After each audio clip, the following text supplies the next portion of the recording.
bom, pessoal? Boa noite. Eu sou o Anderson Wise, Anderson Mariano. A gente está aqui para mais um vídeo aqui, mais uma história para a gente poder contar. Esse canal aqui, ele tem por iniciativa contar boas histórias, falar sobre empreendedorismo. E para quem não conhece, né, a Wise Medes é uma associação, é uma das que está gerando essa oportunidade, né? A gente tem o Fábio também, que sempre divide a bancada com a gente aqui. O Fábio está em São Paulo hoje, não conseguiu participar.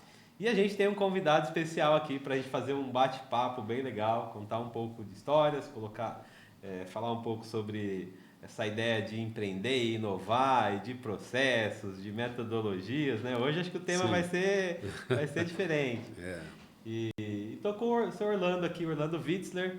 E se apresenta aí para os nossos telespectadores aí hoje, seu Orlando.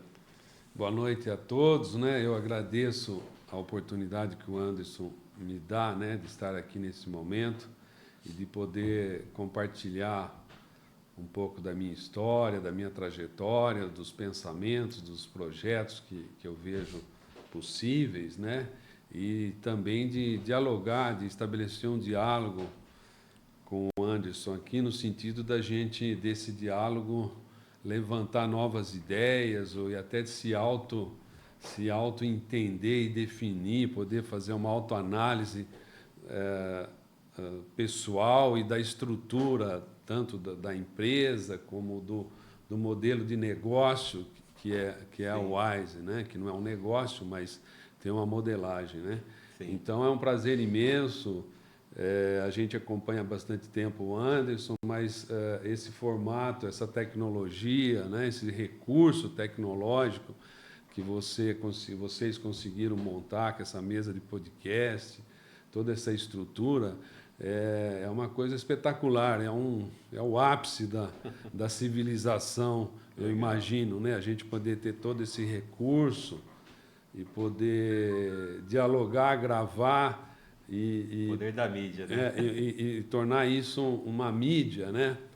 Porque os conhecimentos, de certa forma, eles têm um certo atrito para que eles andem, né? Quer dizer, então, precisa as linguagens, né? Anteriormente a gente vivia, né? Que é a linguagem dos livros, linguagem dos textos, né? Mas a mídia digital ela é muito mais complementar, né? Muito mais emocionante, né?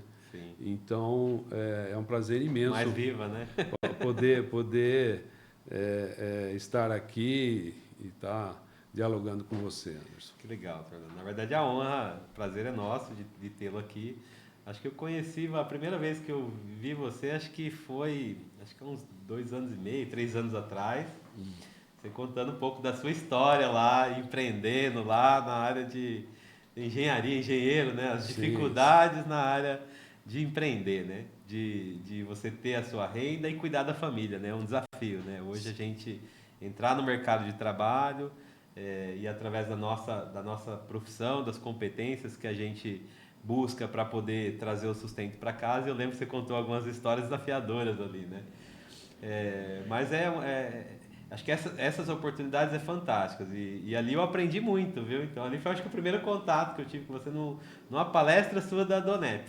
ah, é verdade, Numa palestra sua da é Donep. verdade, é. E aí depois eu conheci o Lucas, né? A gente teve um evento, a gente participa aqui de muitos movimentos, né? E a gente participou de um jantar que o Vinícius Poit e o Partido Novo promoveu. Sim, sim, sim. E lá eu conheci o Lucas.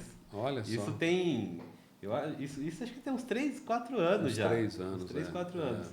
E o Vinícius Poit, olha que história legal. O Vinícius Poit foi o primeiro a acreditar nesse espaço nosso aqui, você Olha, acredita? verdade. A gente desenhou esse projeto aqui, onde a gente está aqui, para quem está assistindo a gente, é um espaço de 1.400 metros quadrados, né, que era um terreno que a gente conseguiu cessão de uso da prefeitura, mas ele já tinha um projeto desenhado para atender as crianças aqui da comunidade. E a gente fez então um projeto arquitetônico junto com o Evaristo, um amigo nosso. Eu sou construtor também, a gente desenhou um modelo ali que a gente ia ter otimização de recursos, construir de uma forma mais barata. E ele veio aqui no terreno, era só mato. Ele Olha, veio aqui. O Vinícius O teve Vinícius veio aqui. Que E legal. aí ele falou assim, Anderson, desenha o projeto, aprova o projeto que eu vou te dar o recurso para você construir esse prédio. E ele foi o primeiro a acreditar. Olha que história legal. E inclusive estava a secretária, a Ana Salles, estava aqui também nesse dia. Saiu até uma matéria no jornal na época. E esses tempos atrás ele veio, teve a oportunidade de vir aí, veio o projeto construído. Saiu do papel. Olha. Se desenhou, sonhou, desenhou o projeto e ele acreditou. Então foi lá que eu conheci o Lucas também. E hoje o Lucas, ele é do nosso conselho consultivo e o senhor Orlando também é do nosso conselho consultivo. Então o senhor Orlando é o meu professor aqui.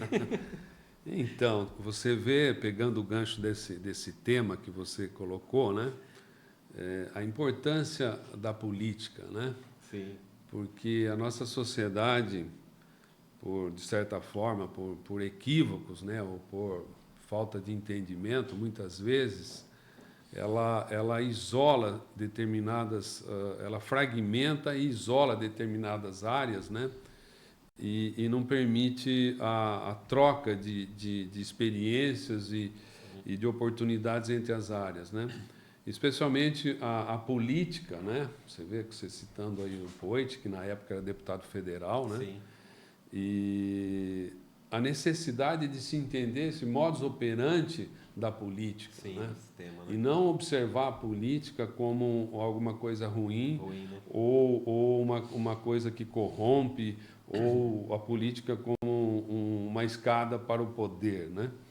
Mas eu tenho certeza que uma instituição como essa, que vive numa sociedade, que observa a sociedade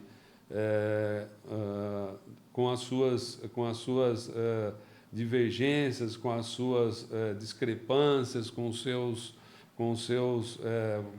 vamos dizer assim, isolamento, né? Dos vários níveis sociais que geram o problema que justamente a WISE procura resolver, né? Que é integrar pessoas, trazer pessoas de um nível social com poucas oportunidades, abrindo oportunidades para essas pessoas.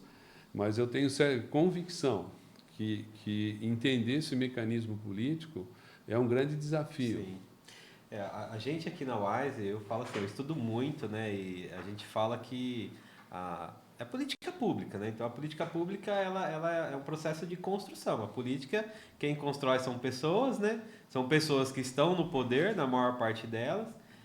A WISE, mesmo a gente não estando num poder direto, não tendo um poder diretamente lá como uma autoridade, um secretário, um vereador ou prefeito, mas a WISE ela faz parte do processo da política, entendeu? A gente fala que a nossa associação hoje a gente entende qual que é o caminho da política da assistência, a gente entende qual que é o caminho da política da cultura, inclusive o Marcos, que é um dos coordenadores junto com a gente aqui, já foi presidente do Conselho de Cultura, eu participo do Conselho da Criança e do Adolescente, e tudo isso é política.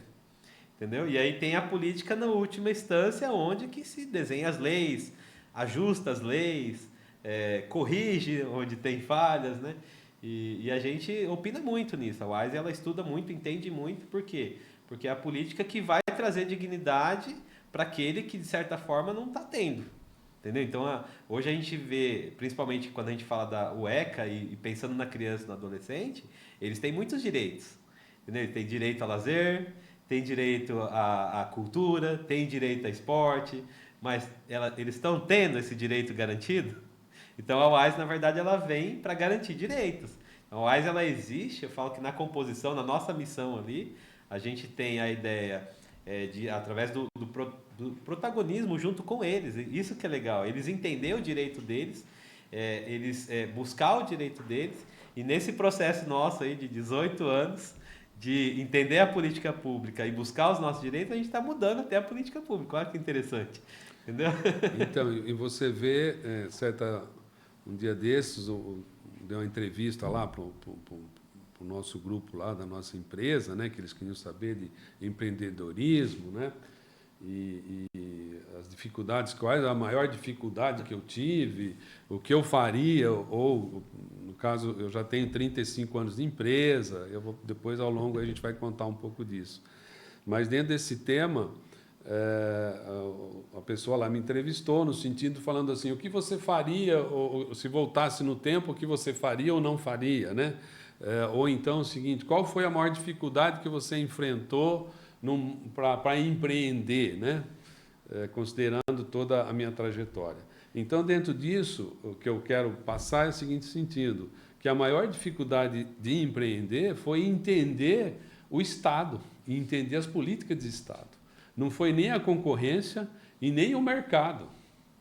As maiores dificuldades que nós tivemos, e que eu já tive como empresário, não estavam na esfera nem técnica da minha empresa, e nem no mercado, e nem na concorrência. Estava na burocracia. Estava na questão de entender como o Estado opera, o Estado brasileiro, né, o Estado nacional, o Estado estadual e municipal, como ele opera, de modo que eu entenda isso, que eu me prepare para isso e que me lance nesse mercado oferecendo produtos, respeitando as regras do Estado. Mas um Estado que está em construção, um Estado ainda que representa um futuro, não é um presente, né? Um Estado que muitas vezes estabelece muitos direitos, mas não oferece meios para cumprir os direitos que até ele diz que existe, né? Então, do ponto de vista empresarial, o que eu digo e que eu cito é o seguinte, que as maiores dificuldades que eu tive na vida empresarial, desde o começo, foi justamente entender como o Estado opera. E, de certa forma, o Estado, esse sistema que é o Estado, né, ele é muito complexo. E para um cidadão comum, um indivíduo comum, às vezes de uma comunidade assim que a família dele ou o universo dele não apresentou experiências para ele, que ele tenha noção do que seja o funcionamento do Estado, a máquina pública, né? É muito complexo. Sim. E você vê, eu tenho 63 anos, eu sinto que hoje é muito difícil entender o Estado. Porque ele estabelece os direitos, mas ele não garante a execução e a disponibilidade dos seus direitos. Sim. E você tem que buscá-los, tem que encontrar meios como você, que é um como que se diz, é um empreendedor social, com os recursos do Estado. Mas você chegar nesses recursos e entender como acessá-los, né? Eu entendo que é a garimpagem mais complexa que você deve enfrentar aqui, não é verdade? A gente começou assim, a Wise ela começou nesse sentimento, né, de poxa, a gente pode fazer mais, entendeu? Eu sou cristão, né? Boa parte da coordenação lá, quando a gente se juntou lá, essa turma, todos eles cristãos também, e o cristão tem muito isso da boa ação, né? A gente fala das boas obras, né? E a gente tinha isso no coração. Só que ao longo do tempo, então, 2006, quando a gente chegou lá em 2011, 2012, a gente crescendo, com mais de 200 jovens participando, já com sede própria, com espaço que tinha despesas, né? Então a gente tinha veículo rodando, tinha o prédio que você está pagando IPTU, água, luz, e aí a gente sempre ali bancando, os amigos ali juntando, o próprio Enilson, né, que ajudou muito no começo lá, que comprou o galpão com o próprio dinheiro dele, né? E cedeu ali esse patrimônio ali para poder atender esses jovens, mas a gente se deparou no momento que o projeto estava grande, 300, 400 jovens, precisava de gente no processo trabalhando, e o voluntariado funciona lá fora, né? Mas aqui no Brasil é difícil, entendeu? Eu nessa fase aí, eu tinha empresa também, mas enfim, tem a necessidade. Aí foi quando a gente começou a entender então as políticas, entender a política pública, a gente criou o CNPJ da instituição e começou a estudar, entendeu? E aí a política pública tem várias vertentes, né? Então tem a área de cultura, tem a área social, enfim. E aí uma das que a gente se encaixou muito foi o social, aqui em Bauru. Então a gente fez o primeiro convênio em 2014. E aí nesse convênio a gente saiu de um patamar que a gente atendia ali em torno de 250 jovens já, a gente passou já através do convênio, já atender quase 450, quase que dobrou o atendimento. E aí a gente já tinha o primeiro time ali trabalhando de forma integral. E aí, otimizando o recurso público. Isso que é legal. Então a gente estava cumprindo aquela missão que a gente já tinha, que era trazer o jovem para o espaço, onde ele poderia ter boas amizades, é, ter atividade ali cultural, ter acesso ali ao esporte e garantindo o direito deles, né? Isso que é legal. E hoje são 6 unidades, são 86 colaboradores trabalhando nesse atendimento, né, para esses jovens, para essas crianças, e ampliou muito o trabalho, né? E a gente tem as possibilidades. Então hoje tem convênios, mas tem também empresas que têm recurso de incentivo fiscal que pode trazer para os projetos. A gente desenha os projetos de forma que a gente otimiza o recurso público, porque eu acho que é muito sério você ter um recurso e otimizar, porque o recurso público ele é nosso. Ele é nosso, ele é meu, ele é seu. Leandro que está aqui com a gente lá, o recurso é dele também, né, Leandro? Então eu vou pegar o recurso do Leandro e vou desperdiçar? Não pode. E infelizmente no Brasil acontece muito isso. Recurso público não sendo otimizado, não sendo utilizado da forma correta e acaba não tendo resultado. Entendeu? Então a Wise ela tem uma política de otimizar o recurso público e realmente entregar um serviço de qualidade que transforma. Então não adianta eu entregar um serviço que não gera impacto. Então a Wise ela tem um pouco essa política. A gente aprendeu ao longo desse tempo aí, a gente conseguiu otimizar impacto com o recurso público aí. Então, eu vejo assim, Anderson, que nós falamos bastante de direitos, né? Sim. Dos direitos do cidadão, o direito do jovem, o direito de vida, infinitos direitos, né? Mas a gente sabe que a cada direito tem um dever. Tem um dever. Então, se você tem o direito de ter escola, tem alguém que tem o dever de implantar uma escola. Sim. Eu acho que eu entendo, né, que o aspecto cultural, o aspecto de você ter formação cultural, para que o cidadão entenda isso, que apesar de ser um direito, tem alguém está executando o dever para que esse direito seja possível, né? Sim. E numa sociedade capitalista que nós vivemos, e que a livre iniciativa e a formação de indivíduos livres, né, e autônomos, que tenham a percepção do seu papel social e da responsabilidade social que ele tem, que vem antes do dever social e do direito social, né, que é a base que deve ser construída. Sim. Porque, de certa forma, nós brasileiros, né, assim eu vejo assim, nós é uma sociedade que se diz uma sociedade jovem, mas não é tão jovem assim. E o Brasil já é, em outros países, né, da mesma idade do Brasil, já atingiram eficiências muito melhores. Eu entendo que o terceiro setor, o que a Wise faz, e que ela pretende fazer, que vai continuar fazendo, que é se associando com empresas, buscando recursos públicos, né? Buscando os direitos, que se cumpram os direitos para essas pessoas menos favorecidas, né?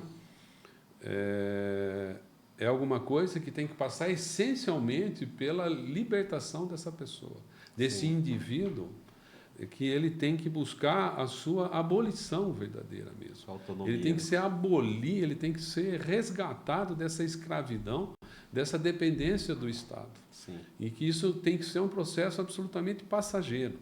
Sim. Tem que ser aquele processo que você transforma, mas lança ele para uma sociedade para que ele seja realmente autônomo, autossuficiente, independente, e Sim. tenha condições de perceber tudo isso. Sim.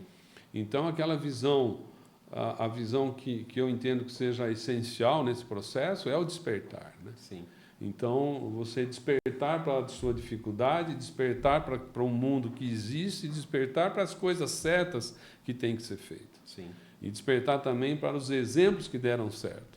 Sim. Empresas, pessoas, histórias de realizações, exemplos a serem seguidos, né? Sim. Porque a nossa sociedade, né, quer dizer, ela é uma sociedade doente. Nós estamos vivendo, acho que o ápice da tecnologia, mas também o ápice do desentendimento, né, da dificuldade de diálogo. Você vê os índices que avaliam o nível cultural dos nossos alunos, dos nossos filhos, das nossas dos nossos jovens. Nós estamos abaixo do Paquistão, nós estamos num nível muito baixo. Sim. Então, assim, o que eu sempre comento com você, né, que é o que eu busco, que é a minha pegada, que é a minha visão de mundo, é justamente de uma evolução cultural, Sim. de um despertar para o belo, despertar para o bonito, despertar para a organização, despertar para as coisas que funcionam, despertar para uma postura mais decente, né? Despertar para um mundo organizado, para um mundo mais belo, mundo real, né? Despertar para um mundo contemplativo de uma obra de arte, de uma coisa bem feita, né? De uma coisa organizada, né? Então, porque o que eu consigo ver, inclusive no mundo empresarial também, né? Hoje, com a globalização, as empresas são mundiais, né? Então, você pega as empresas de tecnologia, tem uma operação mundial. E as empresas de produção também têm uma visão mundial. Então, o menino, a menina, o adolescente, o sujeito que pretende se lançar para o mercado, ele enfrenta uma concorrência mundial. Concorrência grande. Ele não tem como se descolar disso tudo. Sim. Então, ao mesmo tempo, ele tem que ser um cidadão do mundo, e ao mesmo tempo ele tem que ter as raízes culturais dele, que identificam quem ele é, de onde ele veio, para quem que ele presta conta, para onde ele vai, né? Aquela máxima, né? As três perguntas clássicas, né? Sim. De onde vim, para onde eu vou e para quem eu presto conta, né? Porque a gente sabe que sempre você vai ter que prestar conta a alguém, né? E você tem uma finitude. Né, aquela visão do homem histórico, né? Quer dizer, que se você nasce, cresce, adulto, não sei o que lá, e um dia você vai embora, né? Sim. Então, qual o seu legado? Como você entende essa passagem no universo? O que você vai deixar aqui como coisas como produção sua, né? Então, isso eu entendo que é a essência da educação. Sim. E eu vejo que você faz muito bem isso. Sim, e é interessante, né? Quando a gente pensa nessa questão, né, dos direitos e os deveres, os deveres assim, é um ponto até de convergência, eu falo até para mim. Então, o Anderson, na verdade, ele sai de uma realidade. Quando eu venho para Bauru, eu venho numa realidade bem complexa, onde tinha, como muitas dessas nossas crianças aqui, então eu vim para morar na favela, vivi um conflito familiar difícil com os meus pais. Então, assim, faltava muito, tinha muita escassez. Só que é a vida real. É a vida real. Então, eu poderia ser uma vítima do sistema, poderia falar, poderia usar os exemplos errados, os modelos errados, mas a grande virada de chave para mim foi que quando eu completei os 18, 19 anos, eu tomei uma decisão e eu fiz uma escolha. E a minha escolha era o quê? Eu já sabia o resultado errado de muitas das... O Sr. Orlando é engenheiro, né? Então sabe fazer cálculo, né, Sr. Orlando? E eu já, naquela época, a gente não entende, né, o poder da matemática, mas eu fiz essa conta na época. Eu falei, eu vi as atitudes do meu pai, eu fiz o cálculo, falei, se eu fazer as mesmas atitudes, o resultado vai ser aquele. E então eu tomei uma decisão, só que nessa decisão vem então, qual que é o meu dever? Meu dever, então, é esse. Então, eu tenho que trabalhar, eu tenho que estudar, eu tenho que ter compromisso, eu tenho que ter responsabilidade. E aí vem esse processo. E o legal é que quando vem a associação, né, quando eu falo vem a instituição, ela é parte da minha história de evolução. Ela é parte da minha história de entender, sim, que eu tenho direitos, mas que eu tenho deveres. E esses deveres, olha, dá trabalho. Entendeu? Ele Então, não é fácil, né? Ele é um processo de construção, de você entender os seus direitos, mas você tem que fazer a sua parte para garantir eles e se empenhar. Entendeu? Então, é um pouco isso. E isso a gente vem trazendo muito com os jovens. Então, hoje a WISE ela ajuda muito dessas crianças, desses jovens, mas o principal ponto de convergência é isso que você falou. Se eles não aprenderem a resolver os problemas deles, onde a gente chega? Até quando a gente consegue ajudar? Entendeu? então, eu até comentei com você, né, Sim, que os formatos de educação, os métodos que você aplica, né, que você usa aqui, nós dialogamos sobre esse tema, né, sim, que eu entendo que tem que ser um método de autoconstrução, né, e de sim, liberdade, e que não pode ser um método de adestramento, sim, porque a sociedade, de certa forma, ela vai adestrando, como na linguagem figurada, mas no adestramento, como você adestra animais, né? E transformando nos transformando, né? Em pessoas treinadas a fazer determinados processos. sim, E o processo criativo, né? O processo de empreender, de ser criativo, o processo de você desenvolver um novo método, ou então o processo da vida não é assim. O processo criativo, ele carrega em si a necessidade da liberdade. sim, E você vê que nos países, que tiveram maior número de patentes, maior número de invenções, foram justamente os países mais livres. Porque a livre iniciativa, a decisão de criar algo novo parte do pressuposto de você livre para pensar de forma diferente. sim, E essa visão de adestramento, de treinamento de massa, eu entendo que é um perigo, é muito perigoso. sim. Porque você vai diminuindo a livre iniciativa e o insight, a criatividade. Né? Você tira a autonomia, né, do ser, né? A gente fala que a gente tem um time aqui de empreendedorismo, seu Orlando. Mas a gente tem um time que a gente vem desenhando, conversando há muito tempo, né?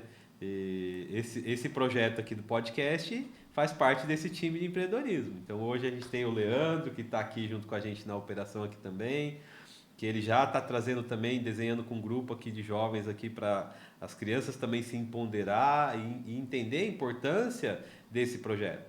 Porque esse projeto, ele tem um poder fantástico. Então, você imagina a gente aqui com jovens fazendo pesquisa, entendendo o poder do jornalismo, do conhecimento, e aí ele fazendo pesquisa, entendendo que, um exemplo aqui é a comunidade. Quais são as necessidades aqui da comunidade?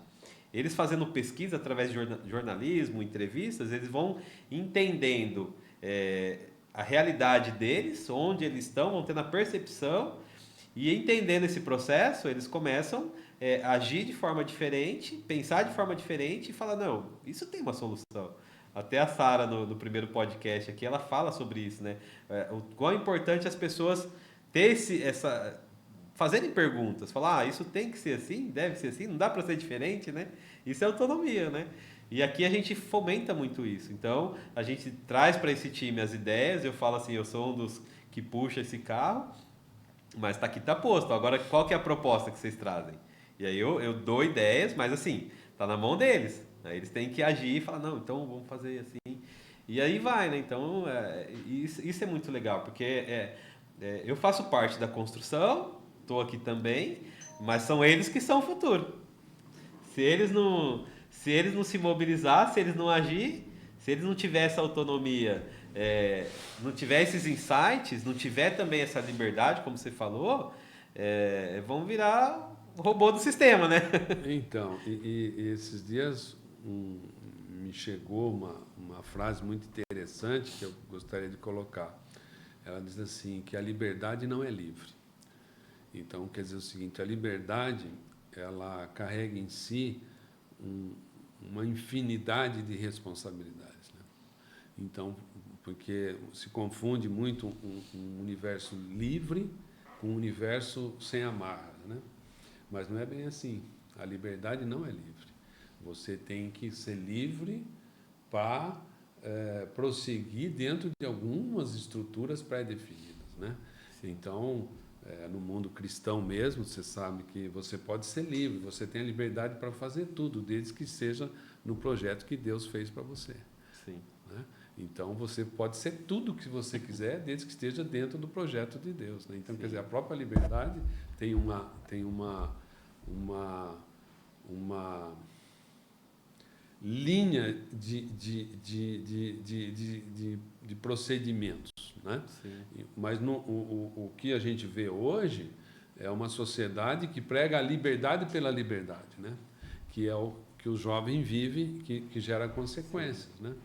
E se perde, né? Se perde os valores, se perde os princípios, se perde o respeito nisso, né? Isso é ruim, né?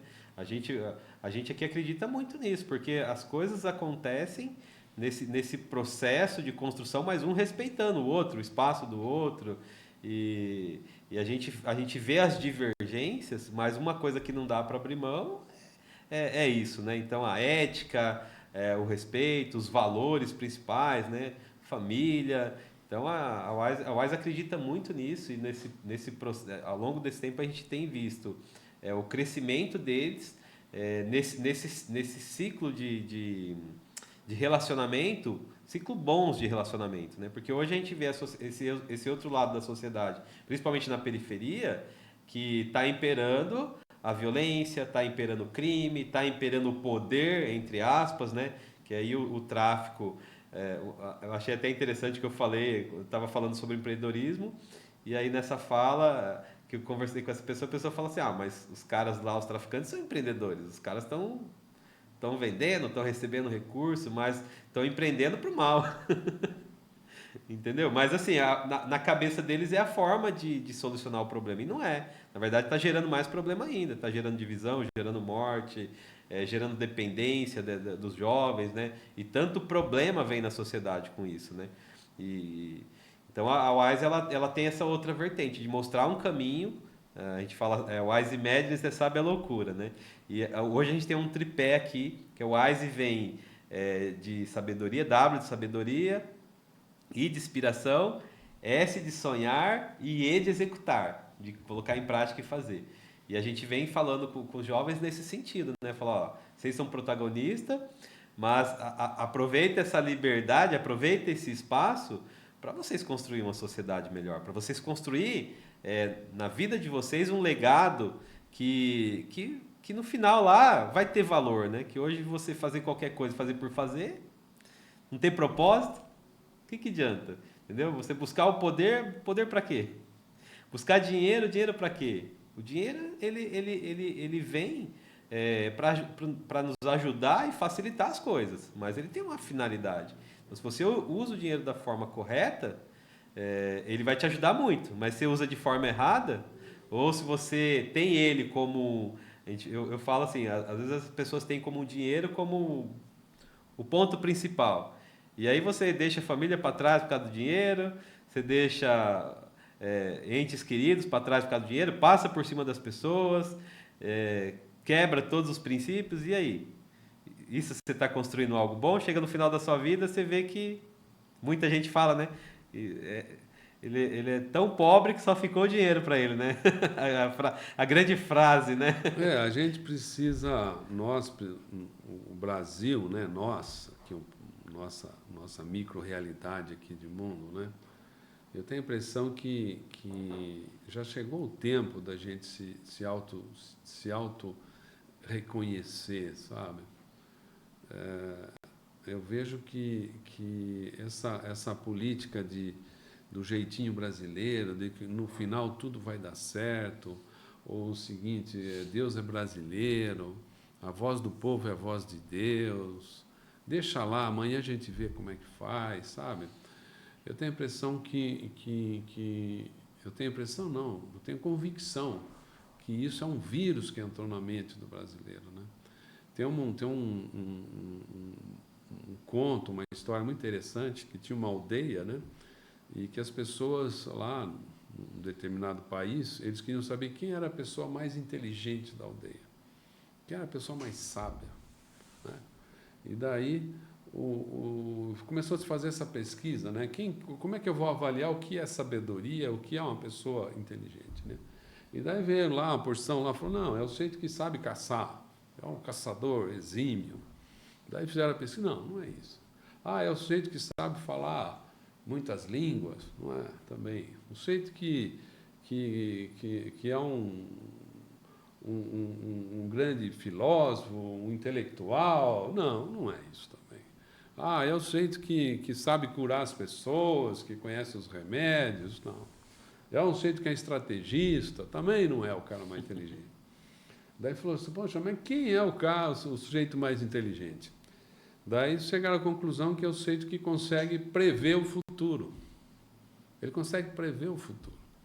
Porque se você sabe para onde as coisas vão, você corrige e chega onde você quer. Se você consegue prever uma tempestade, você se protege da tempestade. O José do Egito prevê a falta de alimento, produz o alimento. Então, quer dizer, a previsão do futuro é a grande sabedoria. E daí você fala assim, mas como que hoje eu não sou um mago, um feiticeiro ou um profeta que Deus fala comigo e eu prevejo o futuro, né? Não sou essa pessoa. Daí, aí o sujeito falou, não, mas é muito fácil prever o futuro, porque se você pegar uma semente de feijão e plantar, o que vai dar? Feijão. Se você pegou uma semente de manga, vai dar um pé de manga. Um pé de jabuticaba vai dar jabuticaba. Então, dentro da lei de semeadura, que está na Bíblia, é a coisa mais inexorável da previsibilidade da vida, né? Se você põe lá um cachorrinho com uma cachorrinha, eles vão ter cachorrinho, né? Vai sair cachorrinho dali, não vai sair vaca daquilo. Então, a previsibilidade natural que a natureza nos concede é a coisa muito óbvia. E você sabe, se você provoca desequilíbrio, se você provoca maldade, se você provoca destruição em qualquer meio que você atue, lá na frente você vai colher destruição, vai colher desvio, vai colher desorganização. Se você estuda, adquire conhecimento, adquire entendimento, adquire visões nobres da vida, a vida vai te abrir visões artísticas lá na frente. Então, daí quando chegaram nesse sábio, né, que identificaram como o homem mais sábio do mundo, ele não era o caçador, nada disso. Ele falou, não, eu só observo a natureza e vejo que deu certo e eu sigo a natureza. E na sociedade, na nossa sociedade, no microcosmo que nós vivemos, é o que se prega aí no cotidiano da nossa sociedade aqui, que hoje já não está mais, desde a classe alta, baixa, A, B, C, D, E, eu sempre prega que ele pode viver de oportunidades, que tem pessoas que conseguem atingir um resultado espetacular ganhando a loteria, ou que a pessoa tem uma ação espetacular, que ele foi um sujeito de sorte, né? Então, que não é nada disso. Então, assim, a grande sabedoria que eu vejo é observar a natureza. Sim. E a natureza, você vê que os sistemas têm sua organização dentro de si mesmo, né? Por exemplo, os ecossistemas, os bios, os micro-organismos, né? Então, você tem que saber observar a natureza e ver que a própria natureza te explica como as coisas funcionam. Sim. E dentro da sociedade é assim também. Apesar de você ter uma vida inicial que pode ter nascido numa favela, sem recurso, muito bem, que bem.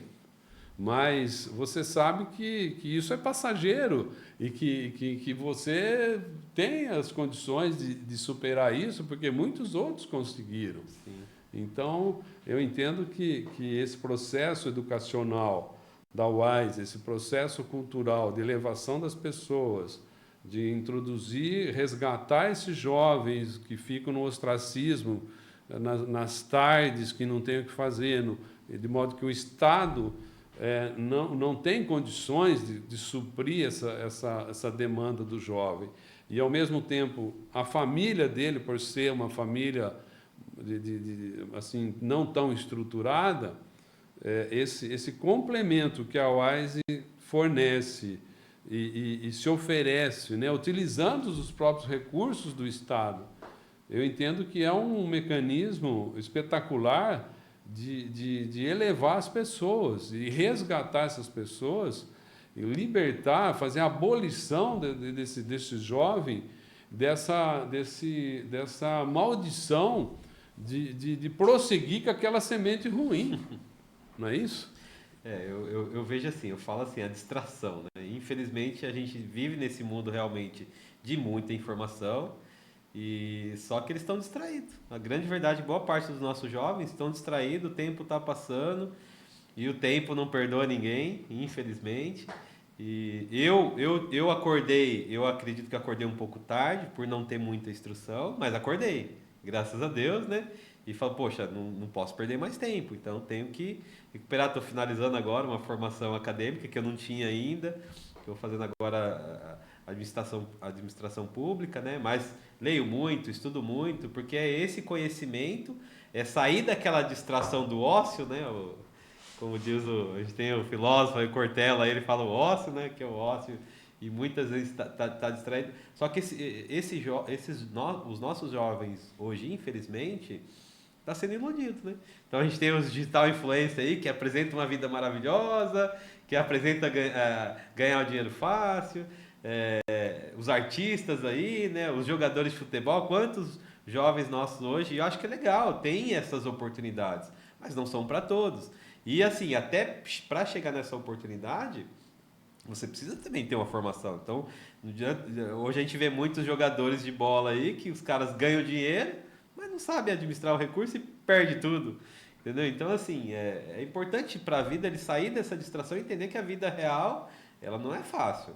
A gente precisa, assim, estudar, se empenhar, entender os processos, entender como é que a vida funciona, aprender a gerir os nossos recursos, né? Aprender a gerir o seu tempo, que é as pessoas acham que recurso é só dinheiro.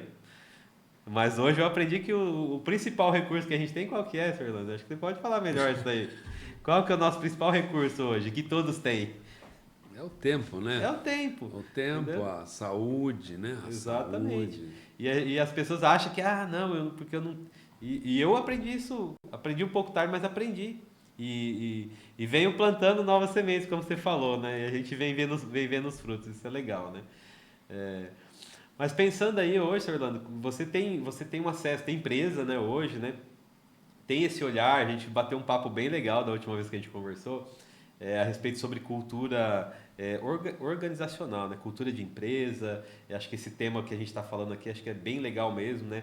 Porque é isso, a gente sai da distração, mas qual é o ponto de convergência? Então, pensando hoje como olhar empresarial, vamos pensar em você, Orlando, hoje como empresário, como pai de família, como provedor da casa ali, e olhando as suas responsabilidades, entendeu? De onde vem a cultura que você vive hoje? Quem passou esses princípios, esses valores para você, essa responsabilidade, essa importância de ter esse tempo dedicado para você estudar, adquirir conhecimento e esse conhecimento te trazer uma provisão para a família. E eu acredito que você passou também isso um pouco para o seu filho, né? Como que foi isso? Fala um pouco dessa. De onde vem essa. Olha, assim, a nossa história, né, da nossa família, da família Huitzler, né? Então, meus bisavós vieram da Áustria, chegaram no Brasil em 1888, e em busca de construir as suas vidas aqui no país. E eles, quando vieram, eles tinham uma profissão. Eles tinham uma profissão. Meu bisavô era pedreiro e a minha bisavó era parteira, ela fazia parte do serviço doméstico. E o que eu aprendi de observar dentro da minha família, né, que a gente sempre viveu do conhecimento que a gente tinha.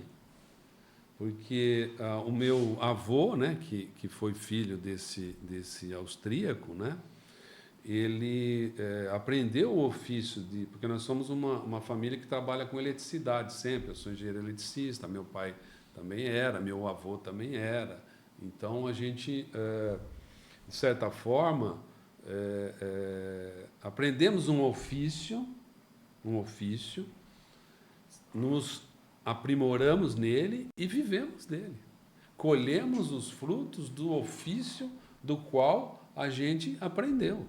Então, meu avô, ele trabalhou 10 anos de aprendiz numa oficina, que era em Jaú, que era uma oficina de russos, que trouxeram a tecnologia de enrolar motor, de fazer toda aquela atividade como elétrica, né? Daí ele aprendeu e viveu em cima desse conhecimento. Meu pai também aprendeu o ofício de eletricista, de fazer instalações elétricas, e aquele ofício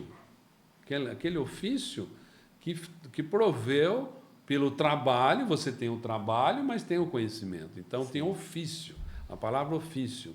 Então, esse ofício fez com que ele trabalhasse, daí eu observava ele me levava nas obras, nos serviços, eu acompanhava ele a fazer, ver como é que se faz, como é que se fazia tudo aquilo, como é que se projetava. E assim eu fiz com meus filhos também. Eu sempre levei eles nas minhas obras, nos meus serviços, sempre expliquei como é que as coisas funcionavam e levava eles para me ajudar. O Lucas mesmo sempre, meu outro filho, o Vitor, também ajudava, né? Fazia minhas instalações, meus projetos, e eu comentava sobre os meus projetos com ele. Então, na verdade, o que eu entendo é o seguinte, que a necessidade de um ofício. A necessidade de um ofício. Não é porque você empreender, ser empreendedor, ter capital para aplicar na Bolsa de Valores, já é uma coisa muito lá na ponta, mas você precisa ter um ofício, que nem você aprendeu a construir, aprendeu a ser marceneiro, cortar, colar, parafusar.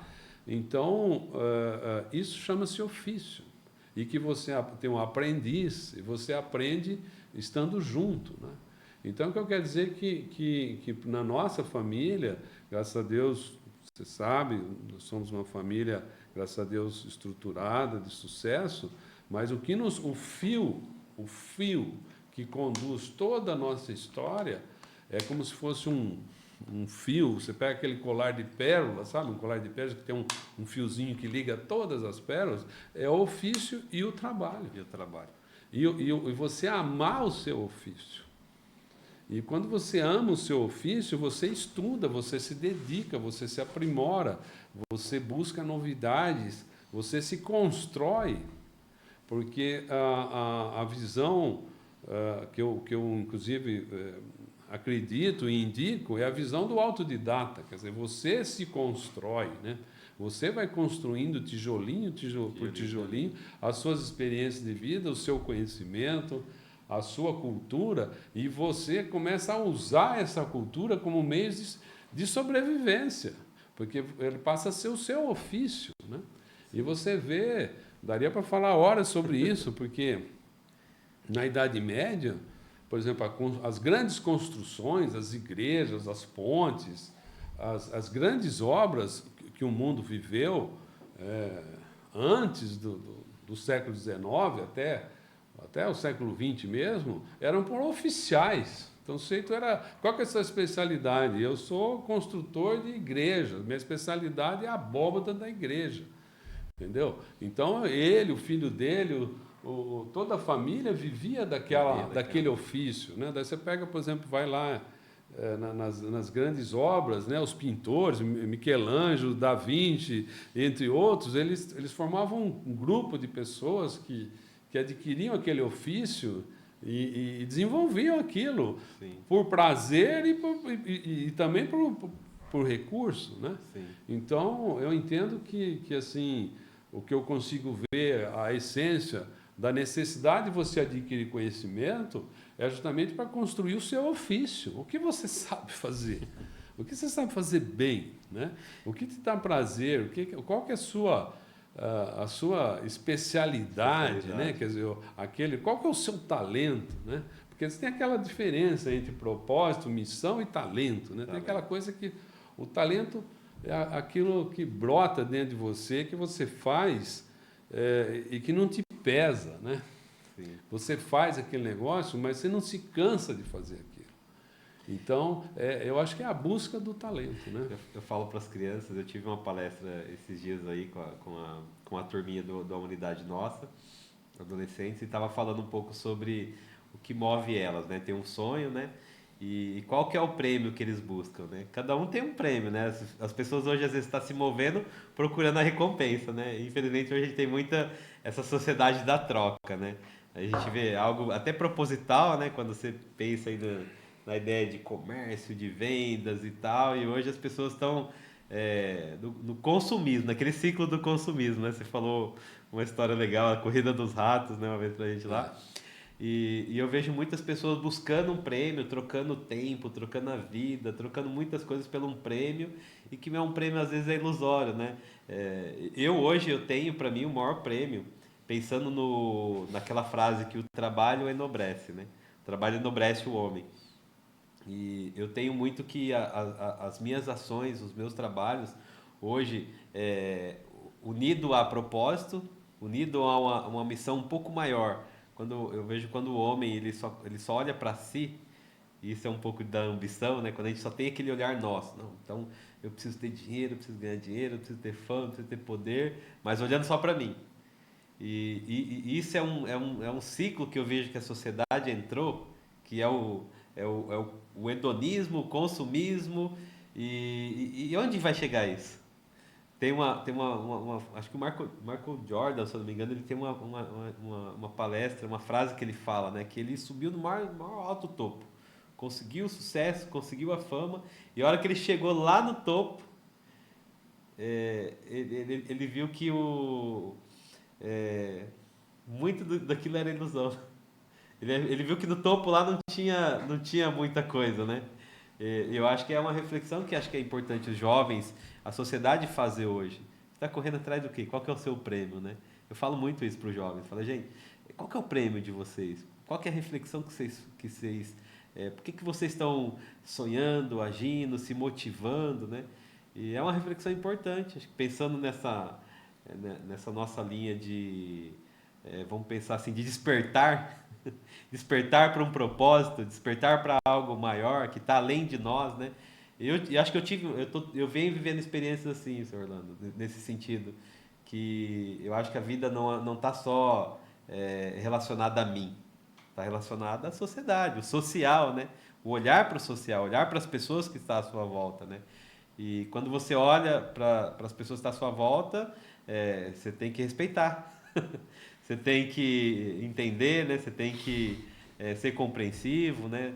E aí você tem que olhar o direito daquela outra pessoa também, né? E eu acho que eu venho vivendo uma fase legal minha, assim, de viver isso, respeitar isso, trabalhar por isso e ver um pouco de resultado nisso, né? Então, eu queria concluir, né? Concluir, que nós já estamos terminando, né? Já estamos no nosso tempo.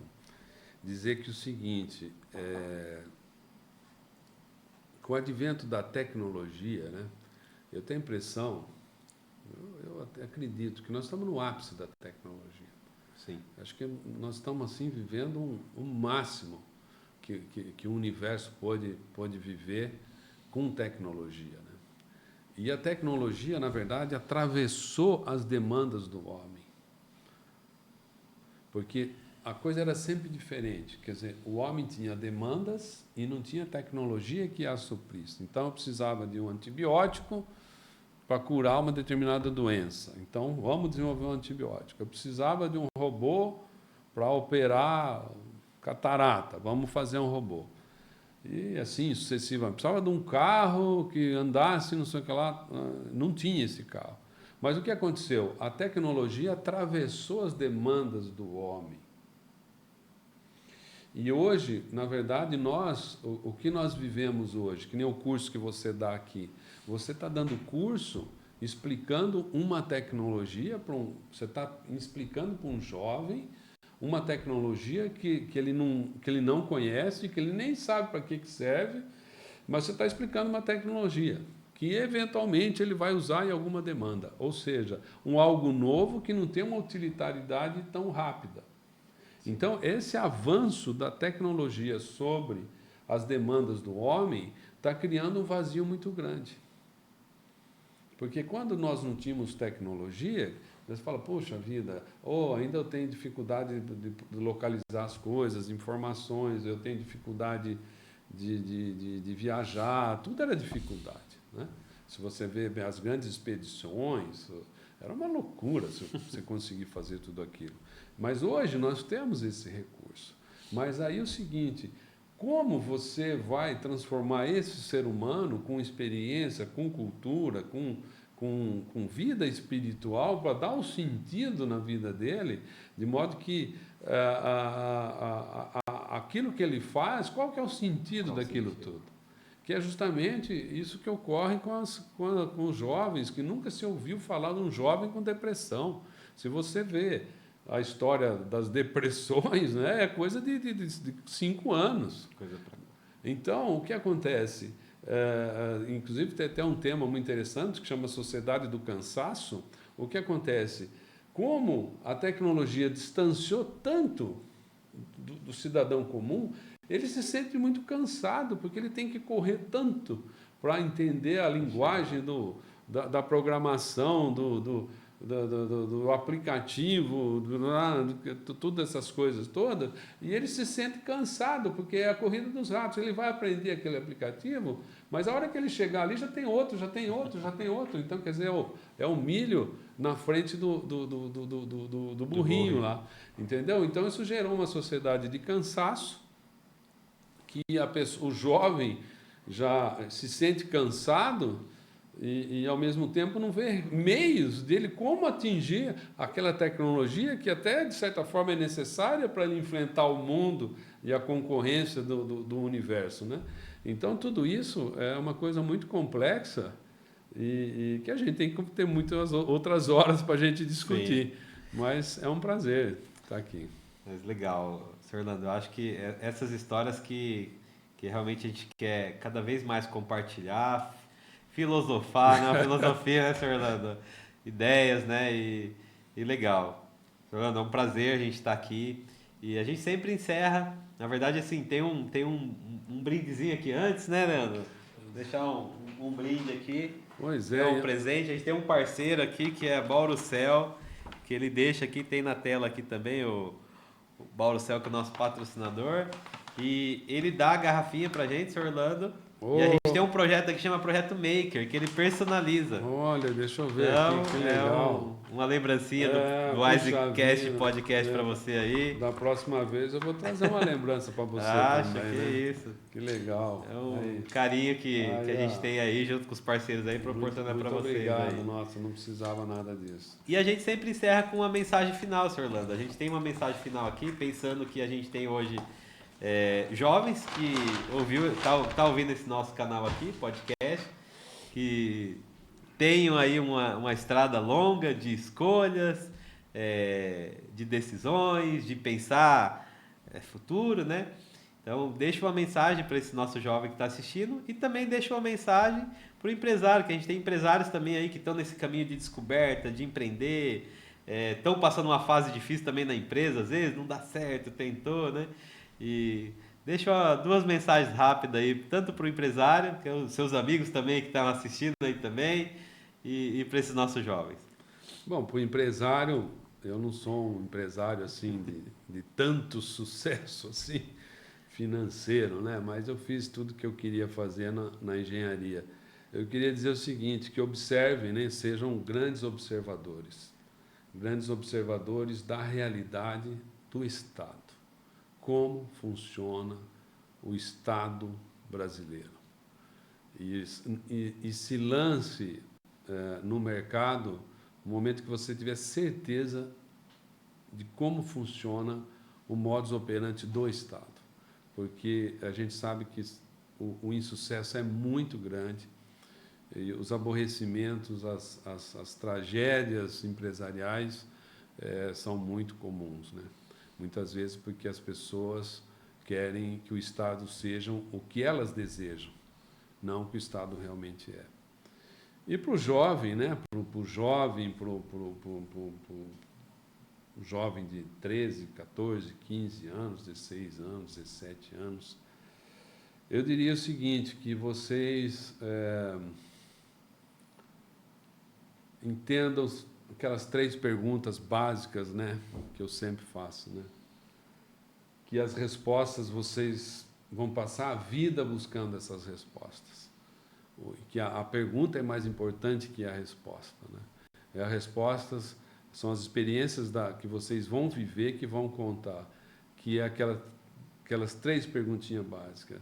De onde eu vim, para onde eu vou e para quem eu vou prestar conta no final da minha vida. Essas respostas, a vida que vai lhe dar. E que vocês sucessivamente façam essas perguntas no seu cotidiano. Porque eu asseguro para vocês que vocês vão prestar conta de tudo que vocês fazem, que pensam e todas as atitudes que vocês fazem. Porque eu vejo da minha parte, eu com 63 anos, né, eu sou cobrado de todos os detalhes dos pensamentos que eu tive, das atitudes que eu fiz, das coisas que eu fiz, das coisas que eu não fiz, dos compromissos que eu não cumpri, dos compromissos que eu cumpri, e que vocês não é inexorável.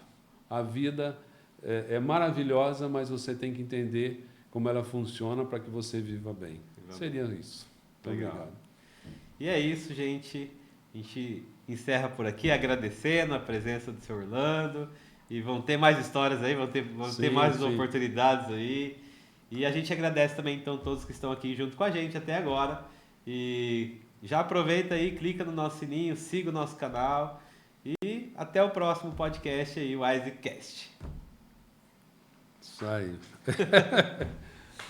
Legal?